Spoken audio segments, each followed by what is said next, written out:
This is Ashley Golden, Acting Community Development Director and Assistant City Manager with the City of Oxnard. This presentation will cover a developer's request to pay affordable housing in lieu of providing 3 low-income affordable units on site as part of their project. Encanto Homes is an approved residential project that includes 27 single-family homes, which includes 3 low-income and 4 moderate-income affordable units located at the northeast corner of 2nd and K Streets.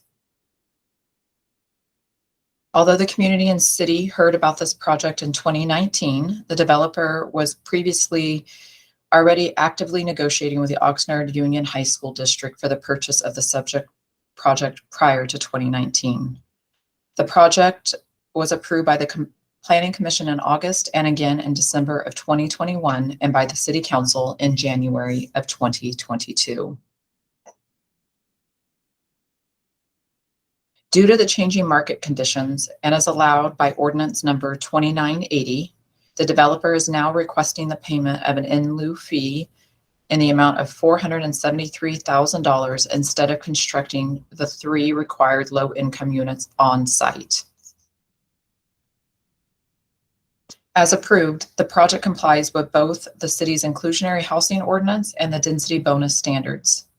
The 27-unit project is subject to the city's inclusionary ordinance number 2980 that requires a project with 10 or more residential units to set aside 10% of the base density of units, in this case that is 27 units, as affordable to low-income households. Therefore, this project is required to provide 3 low-income units on site for compliance with Ordinance 2980. In addition, this project has an approved density bonus associated with it. That regulation stipulates that additional dwelling units shall be allowed over the otherwise maximum allowable residential density identified in the general plan for projects who provide affordable housing for families defined as very low, low, or moderate income households.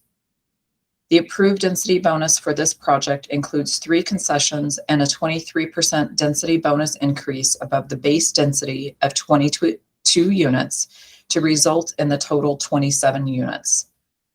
Under density bonus, this requires 7 units to be set aside for moderate income households. The developer is allowed to overlap the inclusionary unit requirement and the density bonus unit requirement, provided that the mix of those units reflect the deepest combined affordable requirements. Although there isn't a provision with an inclusionary ordinance to pay a fee in lieu of the units, that provision is not within the state density bonus provisions, meaning they cannot buy out of those 7 moderate income units. If the subject request is approved, 7 affordable units would be provided on site, but all at the moderate income level rather than 3 at low and 4 at moderate income levels.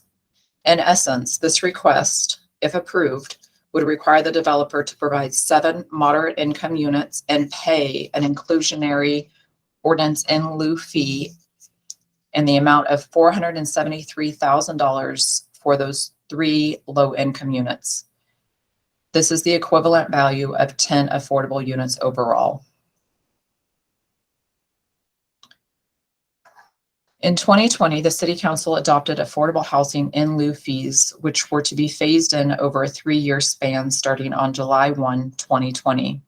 We are now in year 3 with a per unit cost of $36,000 for for-sale single-family homes.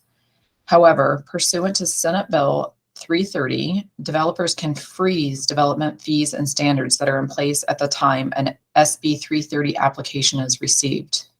In this case, the developer submitted an SB 330 application on July 16, 2020, thereby freezing the affordable housing in lieu fee cost to the year 1 rate of $21,500.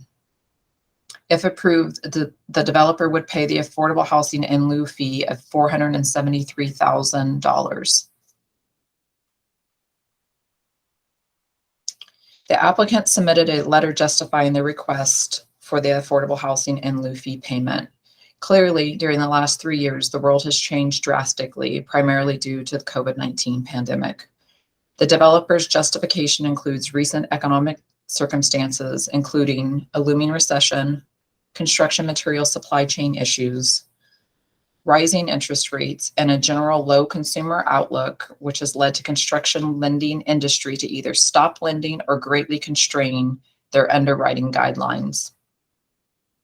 In essence, the cost to construct these low-income units is actually more than what the housing units can be sold for.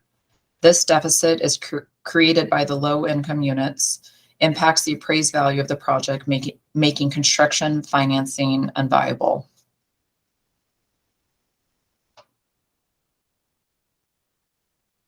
Pursuant to Section 15378B4 of the CEQA guidelines, the pre-application process concerning the affordable housing in lieu fee payment request is not a project under CEQA, as the lead agency has determined with certainty that a governmental funding discussion does not involve any commitment to any specific project which may result in a potentially significant physical impact on the environment. Staff recommends that the City Council allow the payment of the city's affordable housing in lieu fee estimated at $473,000 instead of constructing 3 low-income affordable housing units on site for the approved 27-unit residential project. Thank you for listening to this presentation, and I will be available at the City Council meeting to answer any questions.